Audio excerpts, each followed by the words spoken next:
Vijayawada గొల్లపూడిలోని BC సంక్షేమ భవన్లో ఆంధ్రప్రదేశ్ రాష్ట్ర బీసీ సంక్షేమ శాఖ మంత్రివర్యులు సవిత గారిని ఆంధ్రప్రదేశ్ రజక welfare and development corporation chairperson Savitri గారు కలిసి రజకుల యొక్క సమస్యలపై మంత్రి గారితో చర్చించి వారి యొక్క సమస్యలు పరిష్కరించవలసిందిగా కోరారు. ఈ సందర్భంగా రాయలసీమ జిల్లాలో ఉన్నటువంటి బీసీ కార్పొరేషన్ ఆధ్వర్యంలో రుణాలకు సంబంధించి లోన్లు అప్లై చేసుకున్నందుకు తేదీని పొడిగించినందుకు ధన్యవాదాలు తెలియజేశారు. అదేవిధంగా రజక సామాజిక వర్గం సంబంధించి జీవో నంబర్ 6 అలాగే రజక వెల్ఫేర్ కమిటీ ప్రతి జిల్లాలో ఏర్పాటు చేయాలని మంత్రి దృష్టికి తీసుకెళ్లారు.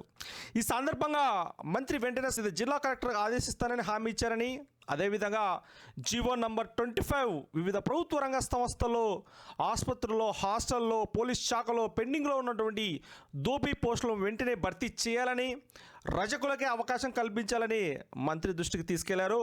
ఈ సందర్భంగా మంత్రి స్పష్టమైనటువంటి హామీ ఇవ్వడం జరిగిందని ఈ సందర్భంగా రజక welfare and development corporation chairperson Savitri గారు తెలిపారు. అదేవిధంగా రాష్ట్ర వ్యాప్తంగా జిల్లా పర్యటన త్వరలోనే ప్రారంభిస్తానని, రజకులు ఎదుర్కొంటున్నటువంటి ప్రతి సమస్యను ప్రభుత్వం దృష్టికి తీసుకెళ్లి వాటిని పరిష్కరించే విధంగా కృషి చేస్తానని తెలియజేశారు.